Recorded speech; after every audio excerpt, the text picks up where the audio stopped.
आप देख रहे हैं दुनिया भर की खबरें। आज है 5 नवंबर 2025 और ये रही आज की सुर्खियां। गजा में फिर बरपा कहर, इसराइली बमों ने कॉलोनियां मिटाई, पानी सूख गया। वेस्ट बैंक में आईडीएफ ने फलस्तीनियों की मुर्गियों तक को मारा, 7,000 मुर्गियों की मौत। सऊदी क्राउन प्रिंस बोले, हम फलस्तीन के साथ हैं और हमेशा रहेंगे। गजा लौटे कैदी की दिल हिला देने वाली गवाही आई सामने, कहा सेटलर्स हम पर पेशाब करते थे, फौज हंसती थी, हमारे साथ बदकारी हुई। गुटेरेस का अमेरिका को झटका, कहा यूएन की मंजूरी के बिना कोई फोर्स गजा नहीं जा सकती। न्यूयॉर्क में ममदानी का चमत्कार, मुसलमान मेयर बना, ट्रंप का बंटाधार। बिलबिला उठा बेनग्विर, कहा ममदानी की जीत इसराइल के लिए शर्मनाक जख्म। यमन के हूथीज कर रहे जंग की तैयारी, सुप्रीम लीडर ने किया ऐलान, इसराइल से अगली टक्कर लाजमी। इसराइल के टैंक सीरिया में दाखिल, कुनैत्रा पर फिर कब्जे की कोशिश। फिलीपींस में तूफान कालमेगी का कहर, 66 मरे, 4 लाख बेघर। सूडान में जनाजे पर हुआ ड्रोन हमला, 40 की मौत, दहशत का आलम। ईरान चाइना की दोस्ती हुई गहरी, अमेरिका के दादागिरी मॉडल पर ताला। यूक्रेन ने रूस का इस्कंदर मिसाइल ट्रक उड़ाया, उधर पोक्रोवस्क में रूस का धावा, मुश्किल में यूक्रेनी फौज। ये थी बहुत सी हेडलाइंस, लेकिन खबरें इनसे भी ज्यादा होंगी। आजाद बोल इंडिया में आपका खैर मकदम है। मैं हूं आदिल खान आजाद और ये है स्पेशल प्राइम टाइम शो दुनिया भर की खबरें। तो चलिए शुरू करते हैं तफसील से खबरों का ये सिलसिला। दोस्तों, सबसे पहले फलस्तीन के कुछ ताज़ा अपडेट्स, कुछ ताज़ा हालात जान लीजिए। गजा के साउथ के इलाके में इसराइली फौज ने फिर से कहर ढा दिया है, तेज बमबारी की है, टैंक राउंड्स बराबर चल रहे हैं और घरों की तबाही जारी है। सब कुछ एक साथ चल रहा है। जमीनी रिपोर्ट्स के मुताबिक इसराइल अब घरों के साथ साथ पूरी की पूरी कॉलोनियां भी मिटा रहा है, यानी जंग बंदी हो गई। लेकिन इसराइल का बारूदी फितूर अभी खत्म नहीं हो रहा। यूनाइटेड नेशंस के चीफ एंटोनियो गुतरेस ने अल जजीरा से बात करते हुए कहा है कि इस बार राहत पहुंचाना पहले से भी कहीं ज्यादा मुश्किल हो गया है। यानी पिछले जो सीज फायर हुए थे उनमें राहत पहुंचाना आसान था, लेकिन ये जो लग रहा है कि मुकम्मल जंगबंदी की तरफ जाएगा, यहाँ लोगों तक मदद और ज्यादा मुश्किल हो गई पहुंचना। मतलब साफ है कि हालात पहले से ज्यादा बदतर हो चले हैं। और अब गजा के अंदर का सबसे बड़ा दर्द जान लीजिए। अपडेट्स है, मिक्स अपडेट्स है, ये तीसरी अपडेट है। गजा के अंदर का सबसे बड़ा दर्द, गजा में पानी का संकट, पानी का बहरान गहराता जा रहा है। गजा में हालात तबाही की हद तक पहुंच चुके हैं। सिर्फ 17 कुएं काम कर रहे हैं, बाकी सब तबाह हैं। अब गजा को अपनी ज़रूरत का सिर्फ 15% पानी मिल रहा है। मैंने ये मानिए कि अगर कोई पहले 1 गिलास पानी पीता था तो अब उसे इतना पानी मिल रहा है बस। लाखों लोग अब बूंद बूंद को तरस रहे हैं। वेस्ट बैंक में जुल्म जारी है, उसकी बात करना ज़रूरी है। इसराइली फ़ौज का कहर वहाँ फिर देखने को मिला। जेनिन के पास अल रेहान गांव है, यहाँ इसराइली फौज ने 2 फलस्तीनी फार्म हाउस तबाह कर दिए। एक पोल्ट्री फार्म पर हमला किया गया, 7,000 मुर्गियों को बिजली के झटके से मार देने की खबर है। यह अल जजीरा की ब्रेकिंग है सर, बिल्कुल ताज़ा खबर। 7,000 मुर्गियों को करंट देकर मार दिया गया और पूरे ढांचे को, पोल्ट्री फार्म को बुलडोजर से मिटा डाला गया। बेज़बान मुर्गियाँ।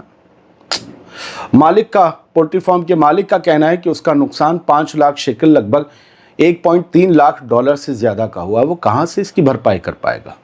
इसराइली हमलों ने अब सिर्फ इंसान नहीं, जमीन, जानवर, पानी, हर चीज को निशाना बना लिया है और दुनिया वो अब भी सीज फायर के कागजों में उम्मीद ढूंढ रही है। ढूंढने दीजिए।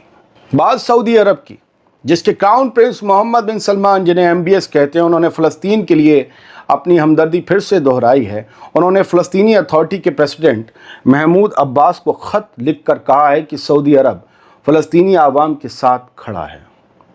ये क्यों कहा जा रहा है? क्या MBS कुछ करने जा रहे हैं? क्या MBS अब्राहम अकॉर्ड साइन करने जा रहे हैं अपनी आने वाली अमेरिकन ट्रिप पर, जो पहले ही उन्होंने ख़त लिखकर कह दिया कि अपने आप को अकेला मत समझना। MBS ने यह भी वादा किया कि सऊदी अरब दुनिया भर के साझेदारों के साथ मिलकर गजा तक इंसानी मदद पहुंचाने और इसराइल की तरफ से रोके गए फ़लस्तीनी फंड्स को जारी करवाने के लिए काम करेगा। हम देखेंगे। उधर इसराइल में एक और बड़ा बवाल मचा हुआ है। आप सब जानते हैं कि इसराइली फौज की साबिक वकील यिफात तोमर यरूशलेमी को गिरफ्तार कर लिया गया है। वो वही हैं जिनके दफ्तर से एक वीडियो लीक हुआ था जिसमें कुछ हैवान नस्ल के इसराइली फौजी एक फ़लस्तीनी कैदी के साथ बदकारी यानी कुकर्म करते हुए दिखाई दे रहे थे। इस वीडियो के सामने आने के बाद दुनिया भर में थू थू हुई IDF की। इसराइल की हुकूमत अपना चेहरा नहीं दिखा पा रही। अब अदालत ने इसराइल को हुक्म दिया है कि यिफात तोमर उनको कम से कम जुमे तक 2 और दिन हिरासत में रखा जाएगा। इस वीडियो ने इसराइल की इमेज पर ऐसा धब्बा लगाया है कि नेतन्याहू ने खुद इसे इसराइल की सबसे बड़ी पब्लिक रिलेशंस की तबाही कहा है। इस वीडियो ने दिखा दिया कि फ़लस्तीनियों के साथ इसराइली जेलों में किस घटिया दर्जे तक जुल्म होते हैं। यिफात तोमर पर ही इस वीडियो को लीक करने का इल्ज़ाम है, लेकिन बेशर्मी यह है कि वो घिनौना काम करने वाले फौजी आज़ाद हैं और उनका सच दुनिया के सामने लाने वाली वकील जेल में डाल दी गई है। हमारे यहाँ बहुत से लोग जय इसराइल करते हैं। करो इस पर, इस बेशर्मी पर पूछो ये और कहाँ होता है दुनिया में। अब इसराइल की एक और शर्मनाक हरकत सुन लीजिए। ये इंसानियत का सिर झुका देने वाली दास्तान है। आपने इससे पहले ये दास्तान कहीं नहीं सुनी होगी। इसराइली जेल से रिहा हुए एक फ़लस्तीनी कैदी ने जो गजा पहुंचा है, उसने इसराइल के कुख्यात सिदे तिमान डिटेंशन कैंप की दिल दहला देने वाली सच्चाई बयान की। आपका दिल दहल जाएगा। उसका इल्ज़ाम है कि उसे ज़मीन पर बैठाया जाता था और इसराइली बस्तियों से आए यहूदी सेटलर्स, यहाँ तक कि उनके बच्चों तक से उस पर पेशाब करवाया जाता था। और इस दौरान इसराइली फ़ौजी उस फ़लस्तीनी की हालत पर हंसते थे। कैदी ने कहा कि उन्होंने हमें इंसान नहीं समझा, वह हमारे साथ जानवरों से भी बदतर सलूक करते थे। उसने आगे बताया कि बाद में फौजियों ने उसके साथ जिनसी जुल्म यानी सेक्सुअल अब्यूज़ भी किया। ये वही कैंप है जहां पहले भी कई रिपोर्ट सामने आ चुकी हैं और वो वाली यिफात वाली भी। यहां कैदियों को नंगा करके पीटा जाता है, इल्ज़ाम है। बिजली के झटके दिए जाते हैं, इल्ज़ाम है। और घंटों भूखा रखा जाता है। इंटरनेशनल ह्यूमन राइट्स ग्रुप ने इसराइल से फौरन इसकी जांच की मांग की, लेकिन अब तक तेल अवीव की हुकूमत खामोश है। कहाँ बोलोगे, किस किस जुल्म पर बोलोगे? शायद इसीलिए वो नहीं बोल रही क्योंकि ये जुल्म उसके सुरक्षा तंत्र का हिस्सा बन चुका है। सवाल ये है, क्या अब भी दुनिया आंखें मूंद कर इसराइल को डिफेंस का हक देगी, या अब किसी को बोलना पड़ेगा बस बहुत हुआ, बस बहुत हुआ। यूनाइटेड नेशंस के चीफ की सख्त वार्निंग सुनिए। कहा है, गजा में तैनात होने वाली कोई भी फोर्स सिर्फ यूएन की मंजूरी से ही जायज़ मानी जाएगी। यह अमेरिका की मनमर्जी पर सीधी नकेल लगाने जैसा है, लेकिन क्या यह नकेल बयान से आगे बढ़कर भी कस पाएगी?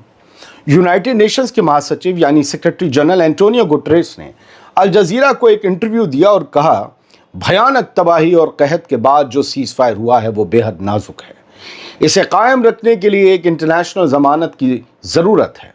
उन्होंने जोर देकर कहा कि जो भी फोर्स बनाई जाए गजा के लिए, उसके पास पूरी इंटरनेशनल लीगलिटी यानी अंतर्राष्ट्रीय वैधता का दर्जा होना चाहिए, ताकि वो गजा की आबादी और तमाम पार्टी से सही तरह तालमेल बिठा सके। यानी एंटोनियो गुटेरेस का साफ इशारा है कि गजा में कोई अमरीकी ठप्पे वाली फोर्स नहीं चलेगी। अगर वो यूएन की छतरी के नीचे नहीं आए तो उसे लीगल नहीं माना जाएगा। लेकिन क्या यूनाइटेड नेशंस की व्हाइट हाउस के आगे चल पाएगी? देखते हैं।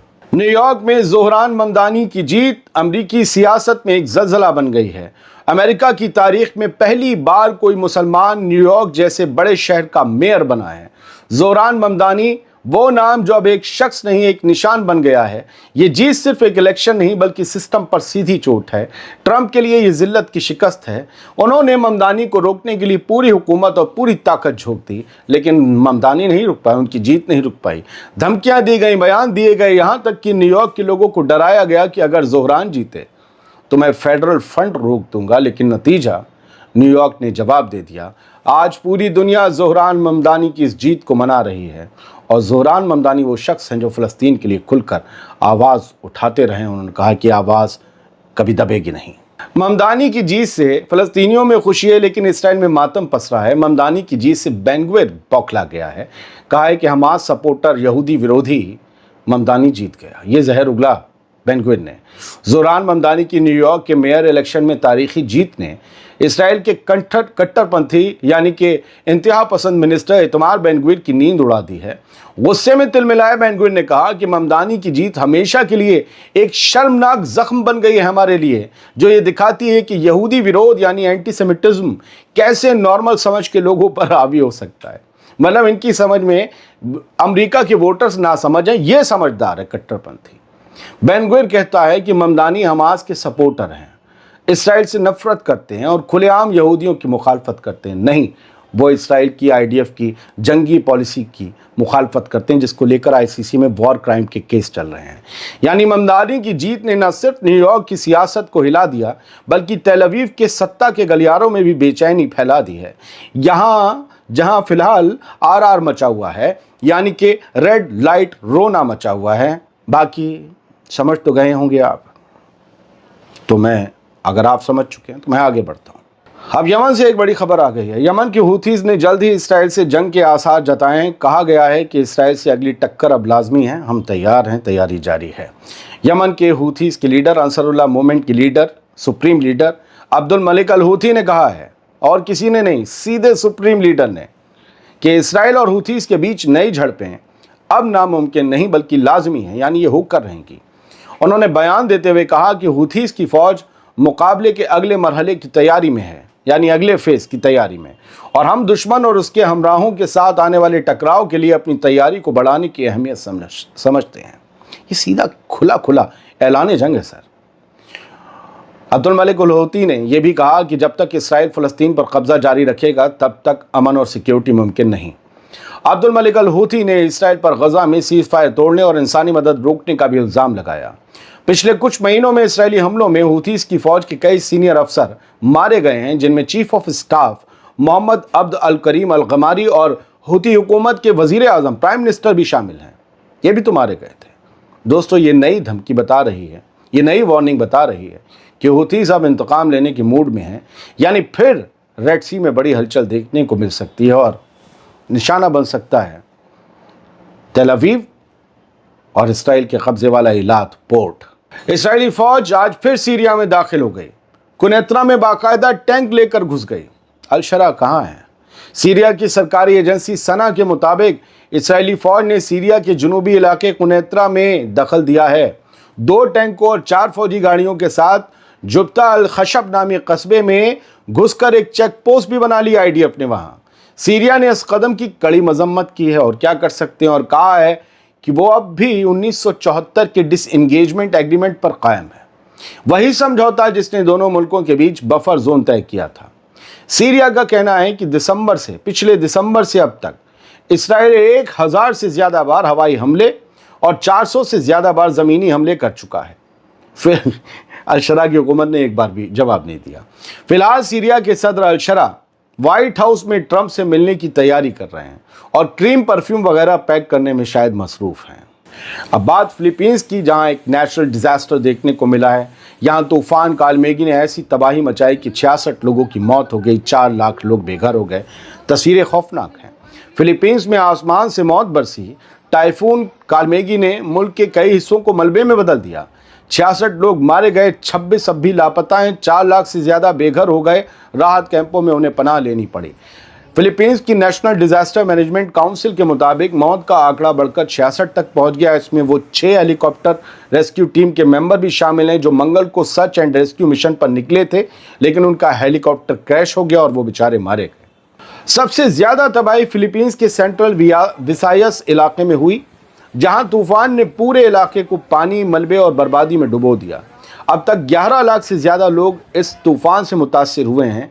हज़ारों घर तबाह हो चुके हैं। सैकड़ों स्कूलों को राहत सेंटर्स में तब्दील किया गया है। फिलीपींस की हुकूमत ने इमरजेंसी मदद भेजनी शुरू की है, मगर ज़मीनी हालात कह रहे हैं कि ये सिर्फ तूफ़ान नहीं, पूरी कौम की आजमाइश है। सूडान में कातिलों ने जनाजे को भी नहीं बख्शा। ड्रोन हमले में 40 लोगों को मार डाला। सूडान से आई इस खबर ने इंसानियत को हिला दिया। कोर्दोफान के अल उबैद शहर में एक जनाजे पर ड्रोन हमला हुआ। 40 शख्स मारे गए, कई लोग जख्मी हैं, कई अब भी लापता हैं। यह हमला तब हुआ जब लोग अपने अजीज़ का जनाजे के साथ चल रहे थे और उन पर RSF यानी रैपिड सपोर्ट फोर्स के ड्रोन ने मौत बरसा दी। यूनाइटेड नेशंस ने भी तस्दीक की है कि यह हमला कोर्दोफान रीजन में हालात को और ज़्यादा बिगाड़ रहा है, जहां पहले से ही जंग, भूख और तबाही का आलम है। सूडान की ये जंग दोस्तों अब तक हज़ारों की जान ले चुकी। जंग नहीं बल्कि खाना जंगी, एक सिविल वॉर है। 2 लोग जो कभी साथी थे आपस में लड़ रहे हैं, बिल्कुल हिंदी फिल्मों के हीरो और साइड हीरो की तरह। अब दोनों ही लगता है जैसे सूडान के लोगों के लिए विलन बन गए हों। खैर, तो लाखों लोग बेघर कर चुकी है ये खाना जंगी, और अब जनाजों तक को नहीं छोड़ रही। इंटरनेशनल एजेंसियां कह रही हैं कि हालात हर रोज बिगड़ते जा रहे हैं। आरएसएफ और आर्मी दोनों नए मोर्चे खोल रहे हैं और पूरा सूडान एक खुली कब्रगाह में तब्दील होता जा रहा है, जहां कब्र में रखने के लिए ले जाए जा रहे लोग भी या मुर्दे भी अब महफूज नहीं हैं। ईरान और चाइना की दोस्ती और ज्यादा गहरी होने जा रही है। अमेरिका की एक तरफा सियासत को यह खुला चैलेंज है। तेहरान और बीजिंग के बीच, चाइना और ईरान के बीच रिश्ते नए मोड़ पर पहुंच गए हैं। ईरान के फॉरेन मिनिस्टर अब्बास अरागची और चाइना के फॉरेन मिनिस्टर वांग यी ने टेलीफोन पर बातचीत में दोनों ममालिक के बीच स्ट्रेटेजिक पार्टनरशिप को और मजबूत करने का फैसला किया है। इसकी डिटेल्स आगे नहीं दी गई कि ये स्ट्रेटेजिक पार्टनरशिप जो मजबूत होगी वो कैसे होगी, इसमें क्या नई डील्स शामिल हो रही हैं। लेकिन जो कुछ कहा गया वो थोड़ा थोड़ा बता देता हूं। अरागची ने चाइना की उस जिम्मेदार और उसूलों पर बेस्ड पॉलिसी की तारीफ की जिसके तहत चाइना ने यूएन सिक्योरिटी काउंसिल में अमेरिकी स्नैपबैक प्रोसेस को गैर कानूनी बताया था, अमेरिका की पाबंदियों को। चाइना के वांग यी ने भी कहा कि तेहरान और बीजिंग के रिश्ते सिर्फ इकोनॉमिकल या आर्थिक रिश्ते नहीं हैं, स्ट्रेटजिक भी हैं। हमें यूनाइटेड नेशन और दूसरे इंटरनेशनल पोडियम्स पर, स्टेजेस पर मिलकर काम करते रहना होगा, यानी कई शोबों में। ईरान और चाइना का ये रुख साफ इशारा है कि अब वेस्ट एशिया में अमरीकी दबदबा बर्दाश्त नहीं किया जाएगा। यूक्रेन ने रूस का इस्कंदर मिसाइल सपोर्ट व्हीकल उड़ा डाला। यूक्रेन की स्पेशल ऑपरेशन फोर्स एसएसओ ने तस्दीक की है कि रूस के इस्कंदर बैलिस्टिक मिसाइल सिस्टम का transport loading vehicle Kursk region में हुए एक जबरदस्त धमाके में पूरी तरह तबाह कर दिया गया। यह हमला 4 नवंबर की रात को एक गांव के पास किया गया था, जहां एसएसओ ने रूसी पार्टीजन ग्रुप ब्लैक स्पार्क के साथ मिलकर ऑपरेशन चलाया। एसएसओ के मुताबिक जिस व्हीकल को निशाना बनाया गया वो इस्कंदर मिसाइलों के ट्रांसपोर्ट, रीलोडिंग और लॉन्च की तैयारी में इस्तेमाल होता था, यानी वही सिस्टम जो यूक्रेन पर हमलों में इस्तेमाल हो रहा था। रूस ने बुध को दावा किया कि उसके फौजी यूक्रेन के शहर पोक्रोवस्क के नॉर्थ के हिस्से में आगे बढ़ रहे हैं और यूक्रेन की फौज को बाहर निकालने की यानी धकेलने की कार्रवाई जारी है। पोक्रोवस्क को यूक्रेनी फौज के लिए एक अहम ट्रांसपोर्ट और लॉजिस्टिक हब माना जाता है। यूक्रेन ने भी माना है कि शहर में हालात मुश्किल हैं, लेकिन उसने यह दावा ठुकरा दिया कि उसकी फौज घिरी हुई है। यूक्रेन का कहना है कि मदद और नई टुकड़ियां रास्ते में हैं, रूस का मुकाबला जारी रहेगा।